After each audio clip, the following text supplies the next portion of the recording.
Olá, amigos, bem-vindos a mais uma edição do programa Assunto Cidade, retomando aqui nossas atividades agora a partir desta semana, com as gravações inéditas, aí os programas inéditos, após um período aí de praticamente 3 meses de isolamento social, onde foram reprisadas aí algumas entrevistas feitas aí ao longo dos meses atrás.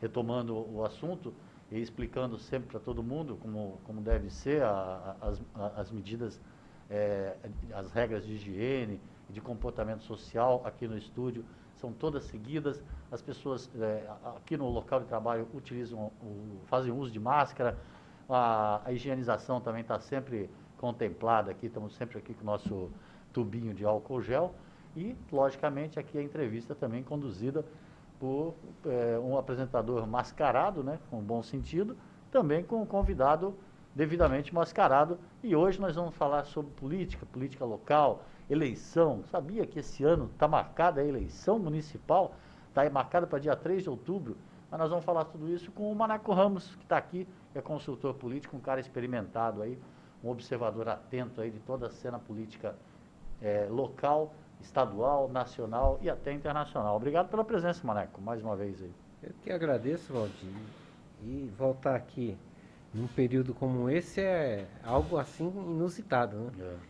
Esses dias aí eu encontrei com um ex-vereador aí da cidade e ele me disse a seguinte expressão: Maneco, nós temos que viver para poder ver essas coisas, né? Eu falei, nós já vimos 2 papas. Por que não podemos passar por uma pandemia, né? É verdade. Mas eu lamento aí a quantidade de mortes aqui na cidade. É algo imprevisível, é uma doença traiçoeira. Mas até agora o tão maltratado SUS está dando conta, né, Valdir? Exatamente. Bem ou mal, mas ainda está dando conta. A gente vê aí que existe um esforço muito grande das autoridades locais, regionais, no sentido de estar convergindo para um único caminho e fazendo com que as pessoas tomem consciência da gravidade da situação. Claro. Né? Eu acho que todos os cuidados são mais que necessários. As pessoas têm que se cuidarem para a gente, saindo dessa, Valdir, com certeza, a nossa sociedade, a sociedade mundial como um todo, vai ter novos hábitos, novos costumes. Exatamente. Coisas que não existiam antes da pandemia vão passar a ser uma rotina nas nossas vidas. E a gente lamenta que nesse período aí de 90 dias perdemos muitas pessoas conhecidas, pessoas até próximas da gente. É algo que a gente tem a lamentar. Logo no começo da pandemia, era muito usual, né, aquela coisa do você usar o número, né? Morreu a primeira vítima, né? Foi o primeiro caso, depois a primeira vítima. 10 casos, 10 vítimas. A coisa foi fluindo em termos de número, né? E hoje tem nome e sobrenome, né? Nome e sobrenome. As vítimas do vírus hoje tem nome e sobrenome. Você tem aquele filho de não sei quem, Exato, ou quando não é ali exato. o seu parente mais próximo. Pessoas ali, que, do ponto de vista físico, Exato. absolutamente saudável. Exato. Pessoas de várias atividades, policiais militares, comerciantes, trabalhadores do cais, enfim. Ele não escolhe as suas vítimas. Exato. São pessoas que estão saudáveis hoje, daqui a 4, 5 dias... a doença evolui assim de uma maneira muito rápida. Né? O Maneco, você convive muito aqui em Vicente Carvalho, aqui você pôde acompanhar ali, muitas vezes ali no dia a dia, ali, os períodos da pandemia e do isolamento, né? Antes da gente entrar, até para a gente concluir essa história da pandemia, essa quebra, essa flexibilização do isolamento parece que criou uma pandemia até o dia 14 e outra depois do dia 15 de junho em Guarujá, né? A gente tem pela quantidade de pessoas que estão na rua. A gente tem esse sentimento. Hoje mesmo, né, nós estamos fazendo essa entrevista exatamente no dia que começou o processo de flexibilização. E a gente vê uma quantidade imensa de pessoas nas filas, muitas vezes sem máscara. Sem máscara, de qualquer jeito. As lojas, todas elas, sem exceção, adotaram aí os protocolos exigidos. Aquela pistolinha para medir a temperatura, álcool gel, a quantidade de pessoas na loja, enfim. Mas fora não, fora as pessoas estão como se nada tivesse acontecendo. Muitas usando a máscara apenas para entrar no estabelecimento.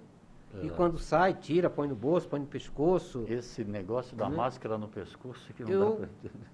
A minha preocupação, Valdir, é voltar, como algumas cidades do interior, tipo Ribeirão, Prudente, estão voltando novamente à condição de bandeira vermelha. Exatamente. Várias cidades hoje no interior do Rio de Janeiro voltaram, principalmente na Baixada Fluminense, né? E preocupa muito, porque nós passamos aí cerca de 85 dias, Valdir. Isso somado, Valdir, são quase 2.500 horas de isolamento, comércio fechado, várias atividades que provavelmente não retornarão. Eu convivo aí com vários comerciantes e a situação é de penúria. O governo federal fez um estardalhaço aí com linhas de crédito para micro e pequenas empresas, mas só que você vai... a burocracia não deixa você ter acesso àquele microcrédito, não deixa você ter acesso. Aí o governo viu isso, aí fez lá um arranjo lá na lei, e a Receita Federal agora vai mandar uma correspondência para os micros e pequenos empresários, avisando que tem um dinheiro à disposição. Exato. Mas só que de antemão, Valdir, eu já vou avisando, até porque isso eles não divulgam. As contribuições daquela microempresa, o Simples Nacional, tem que estar em dia. Exatamente. Tem que estar tudo certo. E há cerca de 3, 4 meses que ninguém paga nada. Exatamente. Então, as dificuldades para essas pessoas vai continuar existindo. Quantas dezenas de empresinhas familiares aqui na avenida ou na cidade, como um todo, Valdir, não vão retornar às suas atividades. E aquele microempreendedor que é simplesmente um cabeleireiro, um barbeiro, um chaveiro, uma coisa. São atividades que, por gerarem poucas vagas formais de trabalho, não são consideradas essenciais. Eu tenho um grande amigo no Cris Shopping, tem uma loja de roupa muito bem estruturada, um dos primeiros lojistas do Cris Shopping. Eu encontrei ele na quarta-feira da semana passada, totalmente desnorteado. Sem saber o que fazer. Ele falou: Mané, da minha loja eu tiro o meu sustento, eu tiro prestação de carro, eu sustento a minha mãe, eu pago o condomínio do shopping, a luz e o aluguel. Eu estou há 80 dias sem entrar dentro da minha loja. Eu não sei o que eu vou encontrar quando eu tiver acesso à loja. Ele totalmente desnorteado, cabeludo, barbudo, assim, depressão. Ele falou: eu não sei, né, o que eu vou encontrar depois que reabrirem o shopping. Exato, Então é um negócio assim que... O mundo está de cabeça para baixo, né? Essa que é a verdade. Né? Eu ainda ontem à noite estava escrevendo, Valdir. Eu não tenho certeza que os homens deveriam aprender com os animais. Você vê que os ursos canadenses, aí, né, até por conhecer as estações do ano, quando ele volta de uma invernada muito longa, ele sabe que com o passar dos dias ele vai encontrar alimento em fartura, para ele voltar novamente a ser o urso, um predador feroz. E os homens? Quando terminar isso, será que eles vão ter, assim, em linhas gerais, o seu emprego, o seu negócio, o alimento em quantidade? Uma série de coisas que a gente começa a fazer ponderações de como será esse reencontro da sociedade com ela própria. Com aquilo que já se falou que vai ser o novo normal. O novo normal, será que vai ser isso até a gente ter uma vacina? Exato. Então, e com o mundo de cabeça para baixo do jeito que está, algumas questões assim independem disso, já vivem, é um calendário. a vida é um calendário, né? E a vida é um calendário. As coisas estão todas já pré-determinadas. E estava já pré-determinado num calendário a realização no dia 3 de outubro, que nós estamos em junho, julho, agosto, setembro, outubro. 4 meses, menos de 4 meses, né? 3 meses e meio. Daqui a 3 meses e meio, uma eleição onde as pessoas vão todas ao mesmo tempo, para o mesmo lugar. O mês que vem, nesta data, Valdir, o período das convenções já está... Já está comprometido. Já está em andamento. Já está em andamento. Já está em andamento. É aí que eu queria entrar no assunto. A eleição, em princípio, está marcada para dia 3 de outubro. Tá, em princípio. A É uma lei. tá, É uma lei. Isso está na lei. Está na Constituição, inclusive. Exatamente. Agora, dias atrás, antes do novo ministro do TSE tomar posse, certo, o ministro Barroso, antes dele, a ministra Rosa, já tinha convocado um grupo de trabalho do TSE, de técnicos, para analisar quais as possibilidades de se realizar as eleições dentro do calendário normal. Técnicos de vários setores, inclusive da ciência. De vários setores. Né? Eles fizeram um estudo, um levantamento, e entregaram para o ministro Barroso, que assumiu no final de maio. Certo. E ele, em entrevista coletiva, disse o seguinte, que ele tem até o final, agora de junho, para dizer se existem as condições de saúde pública para realizar as eleições. Para manter o calendário do jeito que está. Para manter o calendário. Porque até agora, o que tinha no calendário não compromete a realizações das eleições. Certo. O que tem daqui para frente a ser cumprido dentro do calendário, aí sim... Que é o complicador. Que aí compromete a realização do pleito. Certo.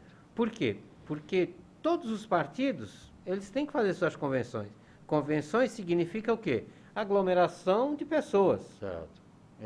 A convenção, para quem não está habituado aí no ambiente político, é aquele momento que todos os filiados vão para um determinado local para fazer uma votação, ainda que simbólica, para a escolha dos seus futuros candidatos. Exato. E aí, a partir disso, qual é a atividade normal de um político em campanha? É cumprimentar a pessoa, é apertar a mão, é beijar, é se reunir, enfim, é estar na rua. Andar pelos bairros. Andar pelos bairros. É aquela atividade que todos nós já conhecemos. E isso compromete grandemente a questão do isolamento. O cara vai entregar um santinho. Eu não quero, não vai pegar. Passou álcool gel, sei lá. Exatamente. São atitudes né, entre as pessoas que compromete essa questão. Uma coisa em tudo isso é fato, Valdir. Existe um acordo entre Senado, Câmara e TSE, e inclusive o STF, que o STF ele julgou lá um pedido da Rede de Sustentabilidade, de que as eleições deveriam ser prorrogadas. O STF lavou as mãos e repassou para o TSE e para os parlamentares. Certo. Né? Porque só pode alterar isso se houver uma votação emergencial tal para definir novos calendários, novas datas. A única coisa que está consensuada é o seguinte, que a eleição será esse ano. Sem prorrogação de mandato. Sem prorrogação de mandato. Numa hipótese muito remota, o ministro Barroso disse o seguinte, que se não houver as condições sanitárias para fazer as eleições ainda esse ano, elas serão realizadas no próximo ano, mas o mais rápido possível, sem comprometer essa questão a alternância do poder. A alternância. Ele falou que nem se cogita fazer uma prorrogação para as eleições serem coincidir daqui a 2 anos. Ele falou, sem chance, não tem a mínima possibilidade. Isso é quase que uma cláusula pétrea. Teria que ter uma nova constituinte para poder alterar essa data, que é a data da posse. Falou, mesmo que se houver assim a possibilidade de fazer a eleição ano que vem, o cara que assumir no novo mandato, ele já entra sabendo que ele terá um mandato menor, e não de 4 anos. Alguns meses a menos. Alguns meses a menos. Né? Mas esperamos que existe também mais um consenso em toda essa discussão. 2 datas, que foi uma proposta também da rede, do senador Randolfo Rodrigues, que seria o primeiro turno dia 15 de novembro e o segundo dia 6 de dezembro. E existe também uma outra data, que é quase que um consenso, o primeiro turno dia 6 de dezembro e o segundo dia 20. Certo. E aí já viria o Papai Noel de brinde, né? Claro. Né? Porque a eleição quase que numa véspera de Natal é algo inusitado, né? Essa mexida, né? Tudo isso reduziria totalmente assim esses prazos, como você falou, dessas providências anteriores à votação, né? Tem muita gente que fala, mas isso já aconteceu, de prorrogar mandato. Tem muita gente que acha que o cenário ideal no Brasil seria uma eleição só, a cada 4 anos você fosse na urna e elegesse presidente da República, governador, prefeito, senador, deputado estadual, deputado federal. Quer dizer, muita gente acha que isso seria, mas na verdade é até um conceito dos países democráticos ter eleição a cada 2 anos, para medir um pouco do equilíbrio de forças das forças políticas no Brasil. Tem uma coisa, Valdir, que o cidadão comum assim, ele tem a sua razão quando ele se coloca nessa posição, mas tem uma jabuticaba que só existe no Brasil, que é a justiça eleitoral. Exato. Ela só existe por isso. Porque se a eleição fosse a cada 4 anos, ela poderia ser eliminada. Exatamente. Não precisava de juiz. Não precisava. Até porque não existe juiz eleitoral, é sempre um juiz que é designado para participar. Né? Você não tem juiz só da justiça eleitoral. São juízes que saem do STF ou do STJ para ir para lá. Exatamente. Né? Então isso é uma jabuticaba. Eles mesmos fazem questão de manter essa eleição a cada 2 anos, até para justificar a existência dela.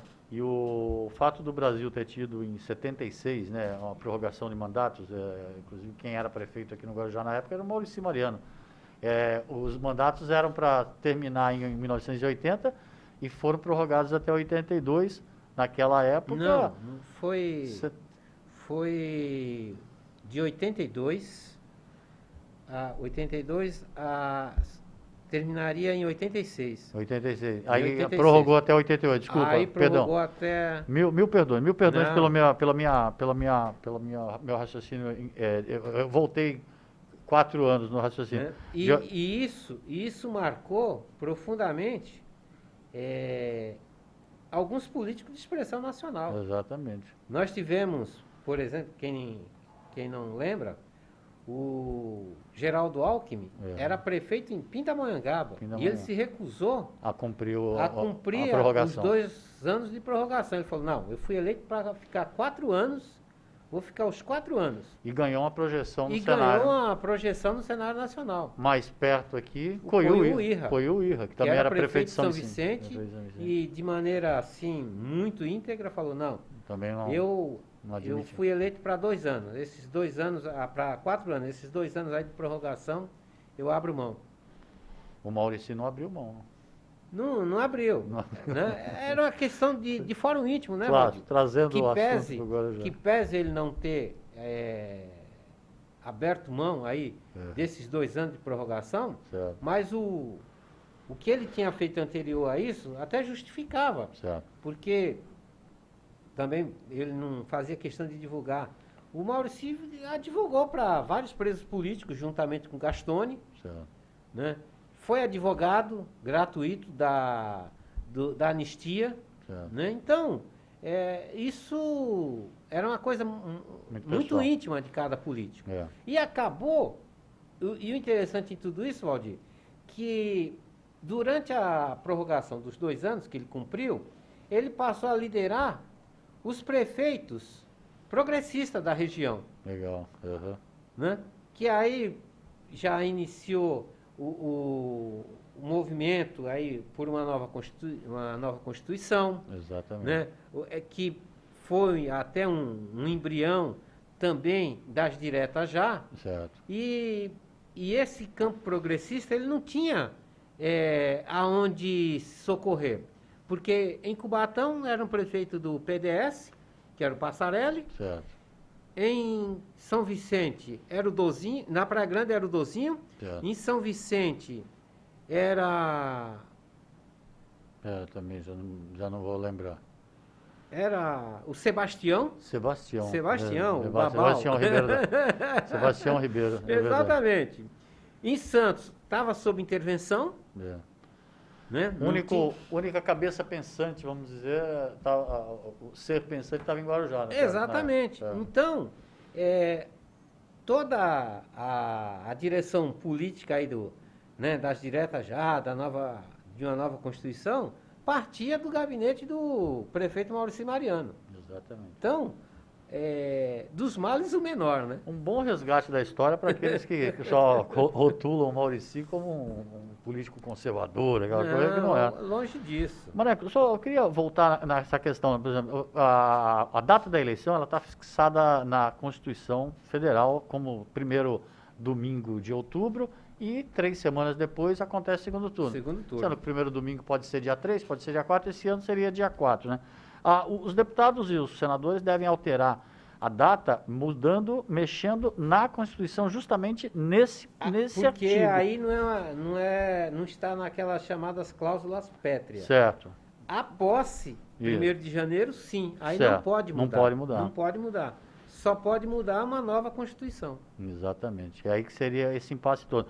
Com essa mudança, empurrando, por exemplo, dia 6 de dezembro, a 15 de novembro, o primeiro turno, a gente já teria empurrado aí o processo eleitoral todo, pelo menos em 45 dias. 45 dias. Tudo isso mexe com aqueles prazos de convenção, sim, começo de campanha na TV. Por isso que o Barroso tem que se definir até o final desse mês agora, provavelmente ele faça isso antes, para os partidos poderem se organizarem. Né? O prazo de filiação, Valdir, encerrou dia 4 de abril. Certo. Tem presidente de partido que não conhece quem se filiou com o intuito de disputar uma eleição. Porque não houve reunião, se conhece através de grupos de WhatsApp e tal, essa coisa toda. Mas nós já estávamos em pandemia. O Partido X fez uma reunião no Guarujá para discutir as eleições deste ano. Não aconteceu ainda com ninguém. É aí que eu queria chegar com você. Como é que está o nível de... Você acompanha aí, logicamente, todos os grupos aí políticos. Como é que está o nível de percepção dos candidatos, hoje ainda pré-candidatos, né, a prefeito, principalmente no Guarujá? A bem da verdade, o quadro sucessório aqui na cidade, a nível de prefeito, ele está reduzido a um contingente mínimo de pré-candidatos. Nós temos aí o prefeito, que certamente vai estar na reeleição. Nós temos o Miguel Calmon. Nós temos o Dedé do Adélia. Certo. Aí nós temos o Rodrigo, pelo Republicanos, o Rodrigo Barbosa. Nós temos o professor Walter, que está no PSOL. Certo. Nós temos aí o MacGyver, que é candidato, não é? Né? Então, as vontades verdadeiras ainda não aflorou. Exato. A gente tem candidatos, vamos por assim dizer, de si próprio. Exato. Ainda não são candidatos externados para a sociedade. Muita coisa ainda pode acontecer em termos de direção partidária. Exato. Os partidos não são lá assim também tão... Não são tão orgânicos a ponto de dizer, nós vamos manter a candidatura do candidato fulano até o fim. Nós não temos essa certeza. Não mesmo. Né? E muitos partidos... eu vou fazer uma correção, Valdir. O STF não julgou uma ação da rede, ela julgou uma ação do PP, que o PP pedia a dilatação dos prazos de filiação e de desincompatibilização para quem estava no encargo público e queria disputar uma eleição. Foi aí que o STF falou, não, essa questão nós não vamos apreciar. Isso está definido já um calendário eleitoral e quem só pode discutir essa dilatação de prazos é o Congresso Nacional junto com o TSE. Então, muitos partidos, em função até desse pedido do PP, não conseguiu fazer filiações robustas a ponto de dizer, ó, nós temos quadro que vai disputar a eleição de prefeito, de vereadores. A coisa foi feita muito, muito no afogadilho. Né? Porque muitos, aí é um erro de quem está nos atuais mandatos, apostava de que haveria uma mudança no que diz respeito ao prazo de filiação. Exatamente. Porque esta será uma eleição, a gente sempre costuma dizer que essa eleição vai ser diferente das outras. Essa, então, nem se fala. Nós estamos discutindo aqui uma eleição... Começa que não se sabe nem a data da eleição. Nós estamos discutindo aqui um processo que não tem data. Não tem data. Não tem data. Não é nem que não tem resultado, como todas as eleições, né? A gente não vai saber o resultado. Essa não tem a data que vai acontecer ainda. Então, e os atuais vereadores, eu não digo prefeito, mas principalmente os vereadores, de uma maneira geral, achavam que ia haver alguma mudança, não no prazo de um ano e tal, mas no que diz respeito ao cerne da eleição, o fim das coligações. Então tem partido aí que só tem cabeça, outro só tem rabo, não tem aquele partido com cabeça, tronco e membro. Certo. Que é o que puxa voto. Que é o que puxa voto. E elege aquele que está melhor lá. Tem partido aí que só tem tubarão. Exato. Não tem o cardume. E muita gente estava apostando numa mudança nesse sentido. Exatamente. Né? Então, vários partidos montaram só a chapa de vereador, na tentativa de fazer uma coligação só na majoritária. Tem partidos aí que está tão assim, amíngua, que está esperando a chamada primeira, segunda, terceira rodada, para ver se ele tem voto suficiente para fazer um vereador. Olha só. Né? Então, toda... a coisa foi assim, contagiada em função dessa pandemia. E toda essa definição, quer dizer, a gente está até aqui antecipando o debate nesse sentido, assim, justamente porque eleição é uma coisa que mexe com o cotidiano da cidade, não tem como não mexer, mesmo em questão de pandemia, não tem esse que não se envolva, que não gosta do assunto, né? Tudo isso passa aí pelo final do mês de junho, quando o Tribunal Superior Eleitoral toma uma decisão nesse sentido, juntamente com o Congresso. Né? Hoje já é dia 15. 15 de junho. 15 de junho. Estamos gravando aqui numa segunda-feira. Acharia assim, de bom grado, se o TSE definisse isso até dia 25. Por aí. Porque se deixar para o final do mês, Valdir, você já invade quase que a data de convenções. De convenção. Final quando nós chegarmos no final desse mês de junho, vão faltar 3 meses para votação, né? Para votação. Tem todos aqueles prazos anteriores ali, você falou de convenção. Tem partido que... Tem a hora que pode começar a campanha de prepara suas faixas, né? Contas eleitorais. Contas eleitorais. Hoje mesmo, o TSE soltou uma nota de que 80% dos diretórios das comissões provisórias de todo o Brasil não prestaram contas de eleições anteriores. Vamos combinar, então, conversar até o final do mês de novo? Para a gente ir avaliando e vendo isso com calma, Maneco. Valdir, estou à disposição e a gente gostaria, assim, do fundo do coração, que a gente conversasse e falasse o seguinte: já temos uma vacina. Uma vacina, né, contra o vírus. Contra o vírus. Que seja essa, a boa notícia seja essa, não necessariamente a data da eleição. Exatamente. A boa notícia seria, né, que já temos uma vacina. Exatamente. Queria te agradecer muitíssimo aí por esse primeiro bate-papo, mas até ao longo do processo eleitoral, quero contar contigo assim, para a gente sempre bater um papo sobre isso. Estarei sempre à disposição, Valdir. Você sabe que para falar sobre essas coisas a gente até se anima mais, né? Esquece por alguns minutos aí questão de saúde essa loucura toda. e volta ao velho normal e não ao novo, né? Vamos ver se pelo menos alguma coisa muda nesse sentido, né? Obrigado, Maneco, pela entrevista. Obrigado a você pela audiência. A gente volta amanhã com um novo Assunto Cidade. Até logo a todos.